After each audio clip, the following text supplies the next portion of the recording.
Imagine the quintessential suburban dream, a quiet, tree-lined street, meticulously manicured lawns stretching out like emerald carpets, and the unspoken promise of community harmony. This was the vision that drew Emma and Daniel to their new home in a charming Virginia suburb, a place where every house seemed to whisper tales of peaceful domesticity and neighborly camaraderie. Thousands of miles away, across the Atlantic, in the picturesque county of Surrey, England, James and Clara were embarking on a strikingly similar chapter. Their new residence, nestled within a development that mirrored the American ideal, came complete with fresh paint, eager new neighbors, and the official, seemingly benign, welcome from their homeowners association, or HOA. Both couples, in their respective new abodes, received the standard welcome letter. These documents, seemingly innocuous, were filled with the usual friendly greetings, a warm invitation to community events, and a straightforward list of rules. These regulations covered everything from the height of garden fences and the designated days for trash bin placement, to the surprisingly specific mandate regarding the approved color palette for mailbox paint. On the surface, everything appeared perfectly normal, perfectly idyllic, but testament to organized community living. Yet, nestled within that very same envelope, a stark contrast lay hidden. They each discovered something else entirely. An unmarked letter. It bore no official seal, no return address, no identifying marks whatsoever. Its message was brief, almost cryptic, and profoundly unsettling. Not all neighbors are who they seem. Some rules are not for everyone to know. Do not trust the silence. The stark, almost chilling simplicity of the words immediately shattered the illusion of suburban bliss. At first, the natural inclination was to dismiss it. A juvenile prank, perhaps? A peculiar local custom designed to test the mettle of newcomers? Emma and Daniel, James and Clara, each tried to relegate the unsettling note to the realm of oddities, to focus instead on the genuine excitement of their new beginnings. The unpacking, the decorating, the promise of building a life. But as the weeks turned into months, a subtle yet persistent dissonance began to emerge. Strange patterns, initially dismissed as mere coincidences, started to coalesce into an undeniably clear and troubling reality.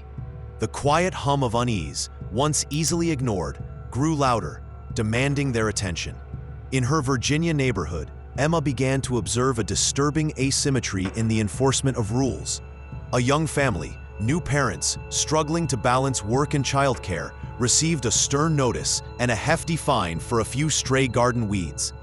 A truly minor infraction that barely marred their otherwise tidy lawn. Yet, just 3 houses down, a sprawling yard, visibly neglected and far more overgrown, seemed to exist in a state of perpetual immunity, never once drawing the attention of the HOA. It felt profoundly unfair, a clear sign that something was amiss, a subtle but undeniable favoritism at play. Simultaneously, across the ocean, James found himself ensnared in his own peculiar web of arbitrary enforcement. Parking restrictions, he quickly realized, possessed a chameleon-like quality, shifting and changing with an almost personal vendetta.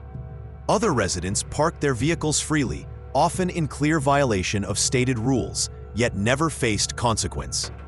James, however, found himself constantly navigating a labyrinth of new, unwritten regulations, receiving warnings and even tickets for actions that others performed with impunity. These rules, it seemed, were designed with a singular purpose: to inconvenience him directly, creating a growing sense of targeted harassment. The unease, once a faint whisper, now resonated as a persistent hum beneath the veneer of their seemingly peaceful communities. At the regular community meetings, a ritualistic gathering meant to foster transparency and shared governance, both couples observed an identical, unsettling phenomenon. Rules were not openly discussed or formally presented. Instead, they were whispered about in hushed tones, hinted at through knowing glances, or referenced obliquely in vague pronouncements. They were never formally written down, never clearly explained, existing instead as an unwritten code known only to a select few. And whenever Emma or James, driven by a burgeoning sense of injustice, dared to interject with a direct, pointed question, the atmosphere in the room would undergo an immediate, palpable shift. A heavy, uncomfortable silence would descend, thick with unspoken tension, a silence that spoke volumes about the unspoken power dynamics at play, effectively shutting down any further inquiry. One evening, Emma, her mounting frustration finally eclipsing her initial apprehension, found her voice at her HOA meeting.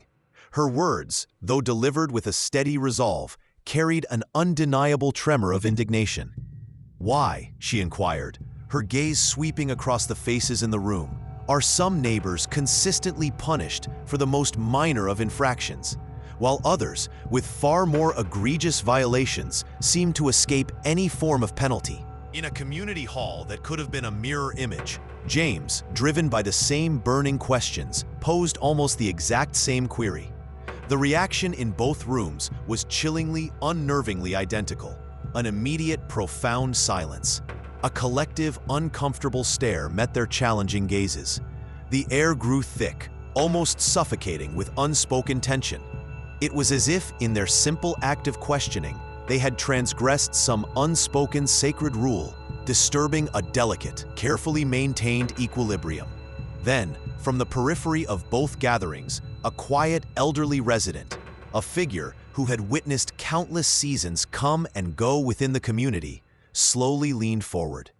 Their voice, though barely above a whisper, possessed an unexpected resonance, cutting through the thick tension like a sharpened blade. The HOA, they revealed, their words delivered with a quiet certainty, only functions effectively as long as no one dares to question its authority. But the truth is, most of these rules are not even legally enforceable. The revelation hung in the air, a profound truth delivered with understated power, a truth that instantly recontextualized everything Emma and Daniel, James and Clara had experienced. In that precise moment, for both Emma and Daniel, and James and Clara, everything clicked into place with a startling clarity. The mysterious, unmarked letter they had received upon arrival, the strange, inconsistent patterns of rule enforcement, the heavy, uncomfortable silences that greeted their inquiries. It all coalesced into a singular, undeniable truth. The letter had not been a threat, as they had initially feared. It was, in fact, a profound warning. Someone within the community, someone who intimately understood the hidden, often sinister, dynamics at play, had desperately wanted the truth to be discovered. They had wanted the pervasive silence to be shattered, to expose the arbitrary power wielded behind closed doors. Crucially, Emma and Daniel and James and Clara did not respond with immediate anger or impulsive lashing out. Their reaction was far more measured, far more strategic. Instead, they chose a fundamentally different path, one rooted in meticulous research and unwavering determination. They began to read every single page of their extensive HOA contracts, every convoluted bylaw, every obscure clause hidden within the fine print. This was not a cursory glance, it was a deep dive into the legal framework of their communities, a painstaking effort to understand the letter of the law versus its selective application. They attended every subsequent meeting, not with the intent to accuse or confront, but to ask careful, precise questions. These were questions meticulously rooted in newly acquired knowledge, not merely born of frustration or suspicion. They sought clarity, not conflict, armed with facts rather than just feelings. Slowly, almost imperceptibly at first, a remarkable transformation began to unfold. Other neighbors, emboldened by the couple's quiet resolve and informed approach, began to join their ranks. The pervasive fear of unfair fines, of arbitrary and capricious rules, began to dissipate like morning mist, replaced by a growing sense of collective empowerment. Where once there was only silence, now conversations blossomed, tentative at first, then growing in confidence and volume as residents shared their own experiences and insights. The rules, once shrouded in deliberate mystery and wielded as instruments of control, gradually became transparent, openly discussed, and understood by all. The entrenched power dynamic within both HOAs began to shift, not through aggressive confrontation or overt rebellion, but through the quiet, undeniable force of clarity and collective understanding, leading to a more equitable and truly harmonious community. The parallel stories of these two couples, separated by an ocean but united by a shared experience, carry a profound and universal lesson. It is a lesson that transcends geographical boundaries, applicable whether you reside in the United States, the United Kingdom, or any other corner of the globe where community associations govern the sanctity of your home. The fundamental truth is this: you must know your rights. It is imperative to read that HOA agreement, that condominium bylaw, that co-op charter with meticulous care, understanding every clause and every implication. Do not blindly acquiesce to fines that feel unjust or rules that appear arbitrary. And perhaps most importantly, never, ever be afraid to ask questions. Because sometimes the greatest, most unsettling mystery lurking within a seemingly perfect neighborhood is not found in the eccentricities of its residents, but in the insidious nature of rules that were never truly meant to be followed, only to be enforced selectively.